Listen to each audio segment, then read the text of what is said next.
Eu tava assistindo televisão, acho que era um domingo, o Pânico já tinha começado, né? Eu não entrei no Pânico de cara. Ah, é?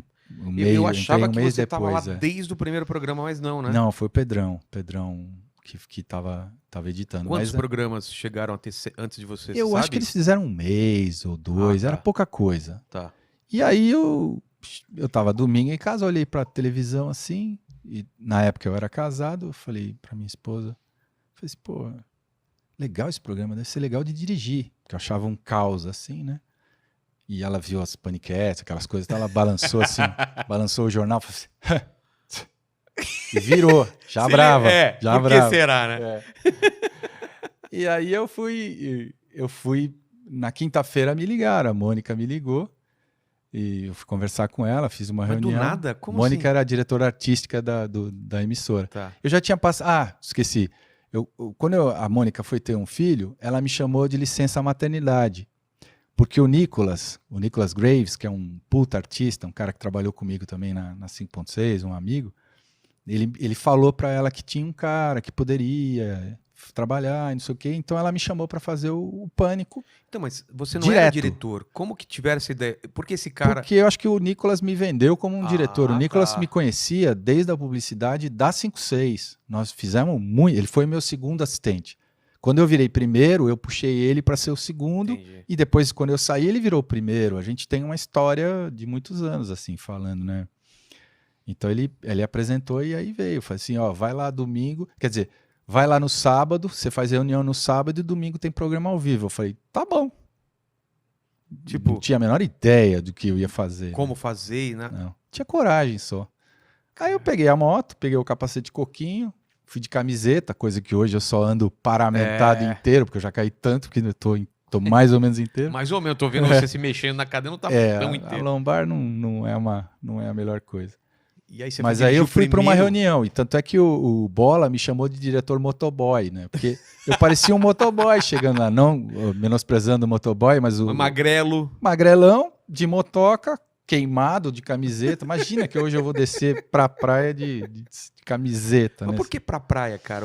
Eles faziam aqueles projetos verão, né? Ah, não era em estúdio essa época que você entrou. Depois me pergunta da chuva. Tem uma história da chuva em projeto verão, depois eu te conto essa.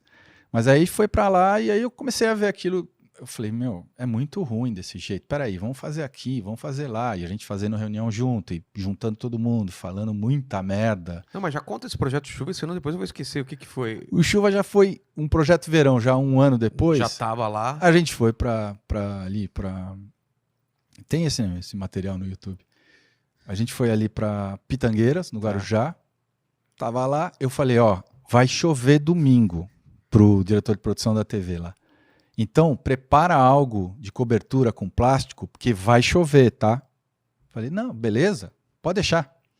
Chegou no domingo, eu olho assim, 5 minutos antes de começar, 5 minutos antes, fechou o tempo no Guarujá. E gente para ver, porque o Pânico começou a aparecer, e as pessoas iam lá, porque tinha aquele projeto verão, os caras ficaram ali na frente. Aí fechou. O sinal, que era micro-ondas, já sumiu um pouquinho. Eu já não sabia se ia chegar esse sinal. Então, a gente já tinha que preparar um stand-by na TV. Se não desse certo, rodava um stand-by lá. Mas aí eu olhei assim, eu falei, filho da mãe, né? Ele não fez a cobertura. Você vai falar filho da puta, isso. Não pode falar. Aqui não, programa... ele é amigo. Ah, tá. Mas filho da mãe, ele... filho da puta amigo. É amigo. Ele não fez a cobertura que eu pedi. Então, mas assim, tinha uma cobertura, mas não era... Não existia. Ué? Então, eu olhei assim, eu falei... Foi a primeira decisão, uma das primeiras decisões malucas que eu fui obrigado a tomar e fui tomando ao longo da vida. De televisão. Eu falei assim, não, então faz o seguinte, pega aquele guarda-sol ali. Emílio, é o seguinte, se começar a chover, nós vamos pôr aquele guarda-sol aqui. Aqui onde? Onde ele estava, no meio do palco. E nós vamos todo mundo para baixo desse negócio. Nós vamos fazer o programa até o fim. Porque eu avisei essa porra. Eu falei que tinha que cobrir as câmeras. Eu avisei, nós não vamos parar. Aí ele falou, tá bom, De Barros, vambora. Vambora. Aí eu peguei. E fizeram? Terminei o programa com uma câmera só. As outras foram desligadas? Foi pifando. Mano, O Cris, doideira. que é um cara que trabalha lá, que Não sabia manja dessa tudo, história. ele corria com o equipamento pifado pra lá, pifado. Os caras querem me matar, né? Claro, né? Você não vai sair do ar? Não, eu avisei.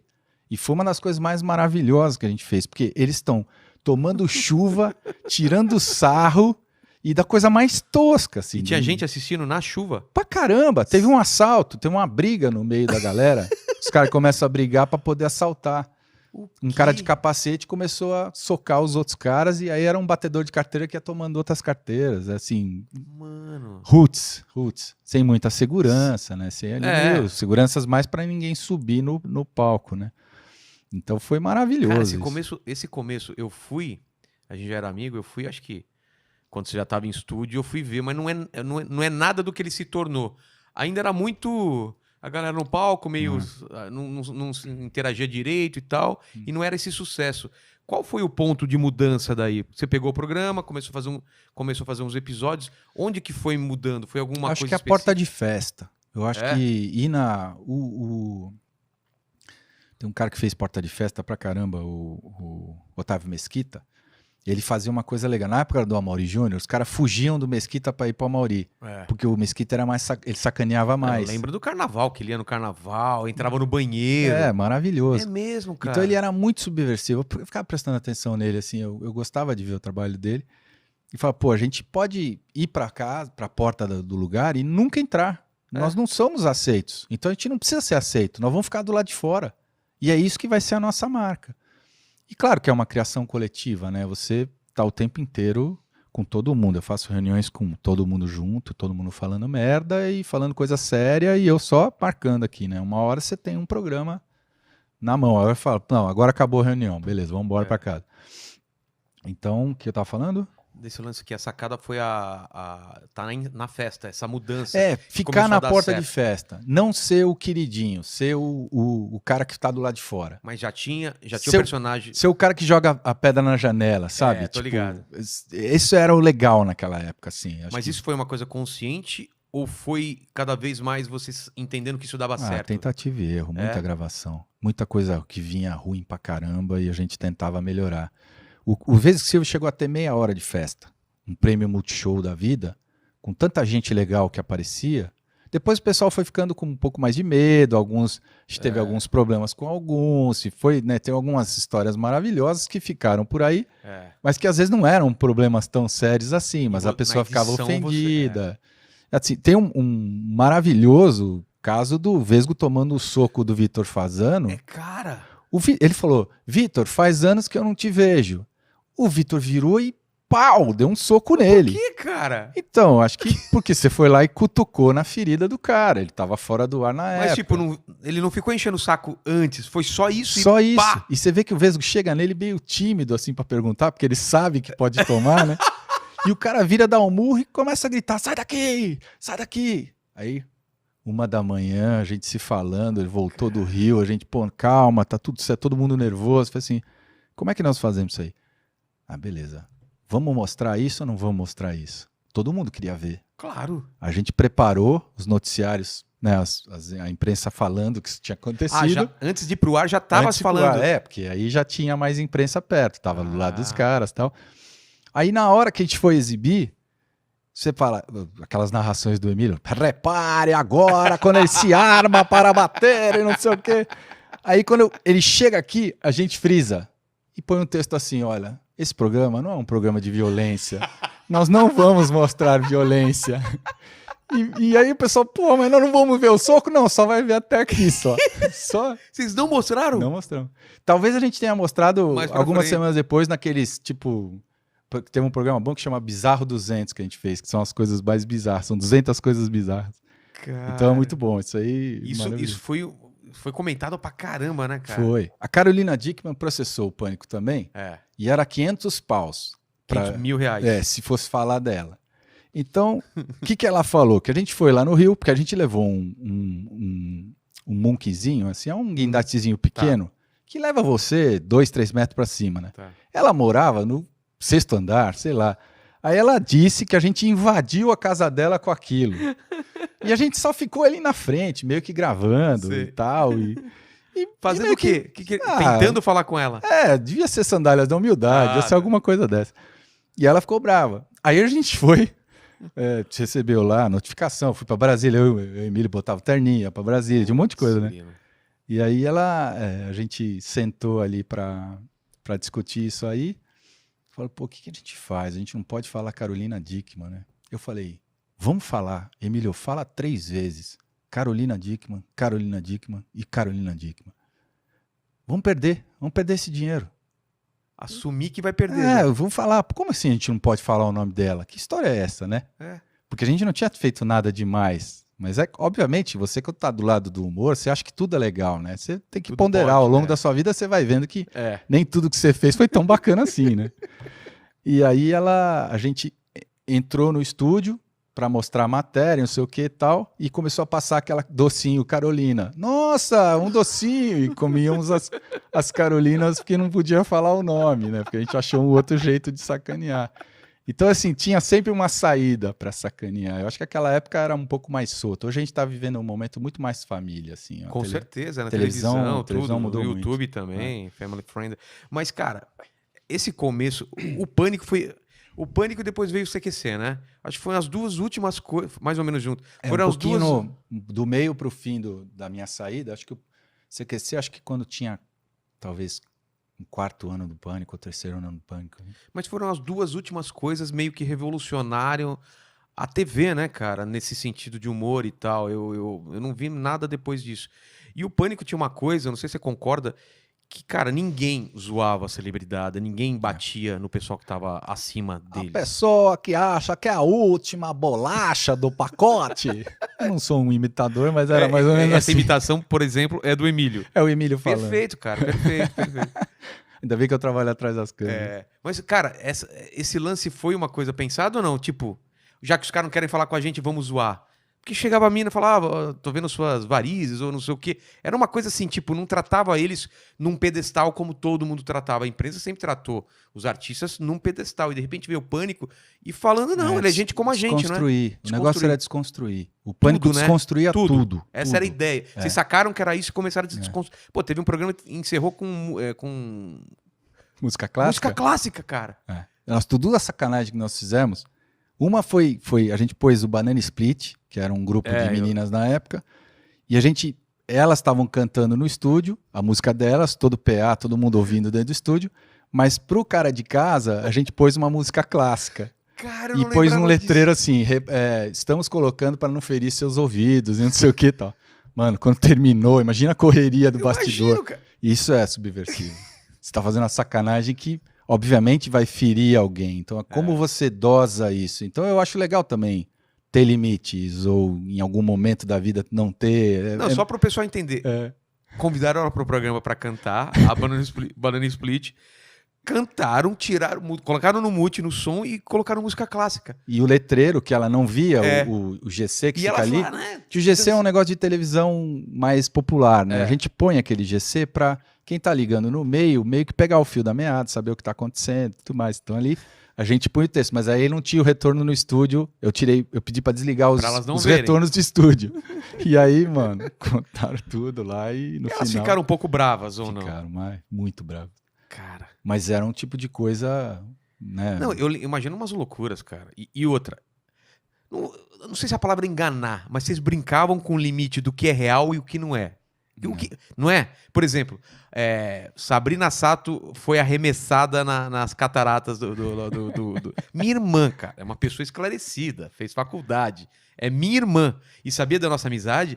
E ela me contava, você viu o que fizeram com a Sabrina? Eu falei, não, Renata, pelo amor de Deus. Ela acreditou que vocês jogaram a Sabrina do plástico bolha nas cataratas. Vocês jogaram mesmo? Então, eu costumo dizer, você acredita no Jornal Nacional? Você acredita no Jornal Nacional? Tipo, tudo é interpretado e é uma história contada.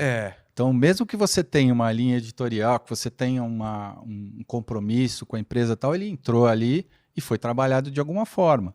Como pintou essa ideia? Foi sua?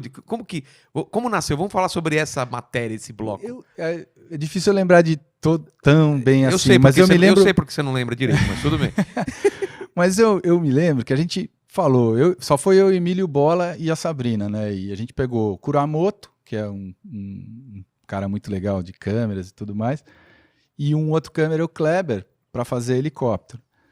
E no helicóptero, obviamente, não era um helicóptero preparado. Eu fiquei segurando ele pelo cinto para fazer a cena, porque senão ele caía para fora do helicóptero. É verdade. Se você soltasse, ele caía nas cataratas. Caía. Ele firmou o pé ali, mas por via das dúvidas, eu falei, vou segurar você aqui. Aperta esse cinto. Com esse seu bração aí. É, exatamente. Eu não confiaria nem a pau, cara. Não, em mim você confia. Assim que na hora da gravação... Você tem que confiar, né? Eu seguro, pode deixar que eu seguro. Mas e aí, cara?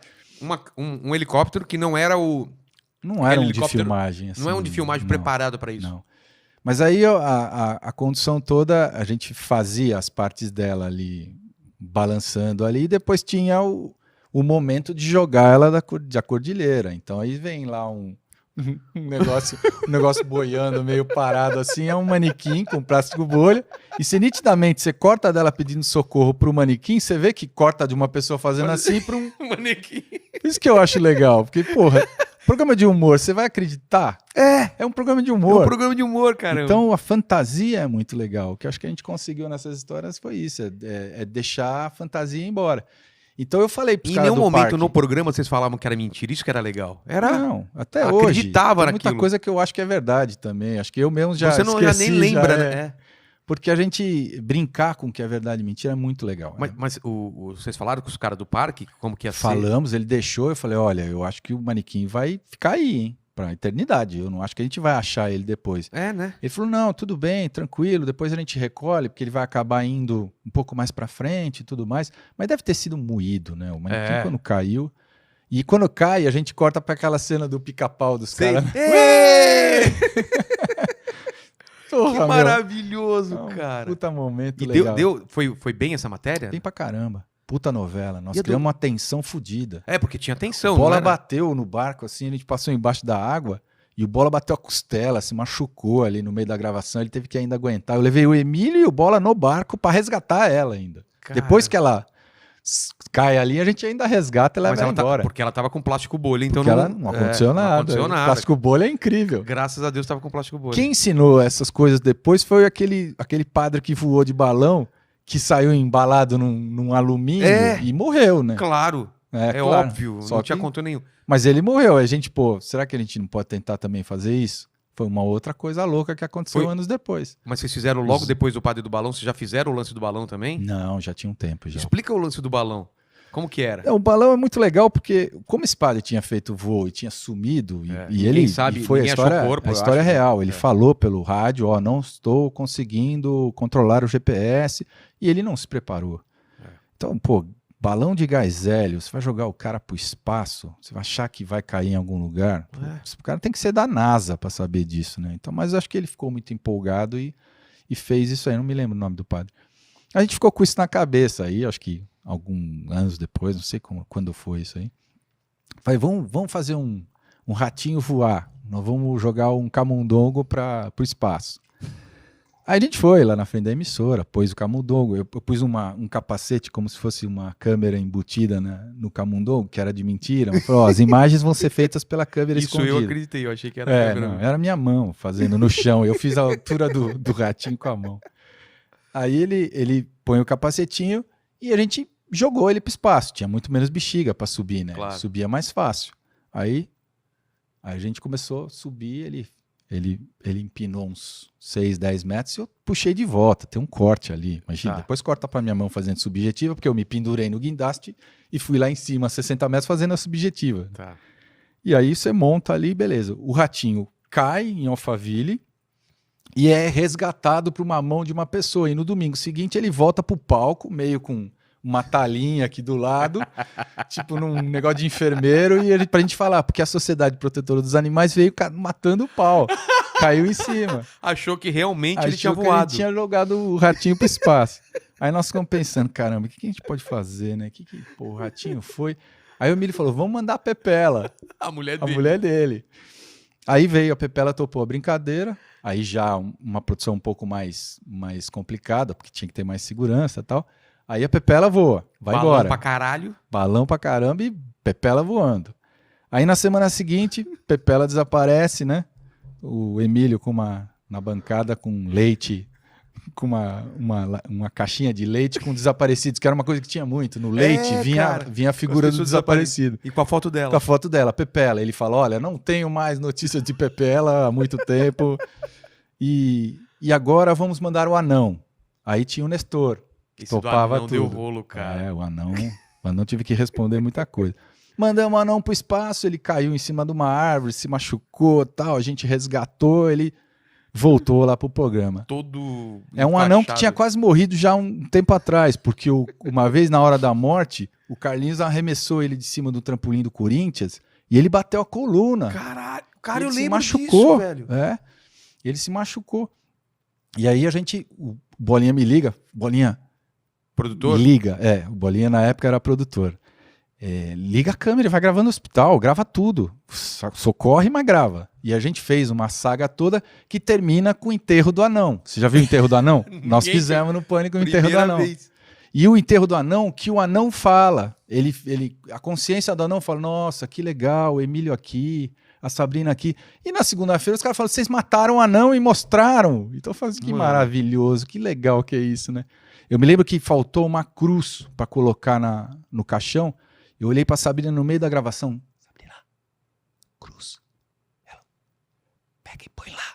Ela tirou a cruz do lado, do túmulo do lado e enfiou onde tava o anão. Cara, era muito subversivo. Cara, era muito loucura isso que vocês faziam. Muito legal, muito legal. Mas a gente tá falando de outra coisa que emendou nisso. Tá falando desse começo do lance das festas. Como que foi? Porque a gente... eu acho que começou a dar certo esticar as coisas. Eu acho que uma das coisas mais geniais que acho que aconteceram foi Sandálias da Humildade. Sandálias da Humildade, a pessoa tinha que ser escolhida pelo jeito que ela se posiciona em relação às pessoas. Então a gente ia buscando, e alguém que tinha um problema, outro, assim, ia tentando fazer a pessoa calçar a sandália, porque aí seria uma forma da pessoa ficar humilde, né? Não ser a última bolacha do pacote. E aí a gente começou a fazer, só que dava tudo errado. Porque a gente fazia todo o percurso e quando chegava, ou o cara não queria falar, não calçava, não acontecia. Aí eu chamei todo mundo e falei assim, vamos fazer diferente. Começou com quem? Vocês foram atrás de quem no começo? Não sei, eu não... O Jô veio depois. O Jô veio depois. A do Clodovil foi maravilhosa. Vocês perseguiram mesmo o Clodovil era montagem? O Clodovil não tinha nada combinado, nem a TV sabia o que a gente ia fazer. Ele era da casa, não era? Ele era da casa. E ele era bom que ele chegava no programa dele na segunda-feira e descia o pau e chamava o Emílio Surita de Emílio Zurita. Ele trocava ainda o nome pra provocar. E aí ele pegou pilha. Você quer que o cara pegue pilha? Pra você sacanear, óbvio. Tem que pegar pilha. Que nem apelido, né? O cara pegou pilha aí que o apelido pega. Exatamente. Vamos falar depois do seu apelido também. Legal, vamos. Eu já passei por vários, já. Tem da infância era o Jacaré. Mas conta esse negócio do Clodovil, vocês perseguindo ele. O Clodovil, a gente foi... Porque a Sandália da Humildade, ela tinha... Acho que foi na do Clodovil que a gente começou a mexer nisso. Você às vezes chegava no final de um trabalho de semanas e não conseguia pegar o cara, não fazia e não tinha o desfecho. Aí eu falei, vamos fazer diferente? Não importa a ordem das coisas aqui. Vamos primeiro dar o bote. A gente vai lá, pega o cara, calçou, não calçou, beleza. Daí a gente constrói a história de trás para frente. Então, às vezes você via um carro com um sósia dentro, visto do helicóptero, tudo gravado. Repare que estamos indo atrás disso, daquela, não sei o quê. E aí, no final, a gente já sabia qual era o final. Porque eu comecei a ter controle do material. Era muito tempo dedicado. E você caminhava para aquele final, né? Aquele final. Então, já teve Sandália da Humildade de meia hora. Hoje você não coloca nada de meia hora no ar. Se for uma sequência assim, dificilmente a pessoa Mudou espera. tudo. Você vê até as séries estão encurtando também. Todo mundo está meio impaciente. O que é muito ruim, né? Porque fica tudo muito rápido. Geração né?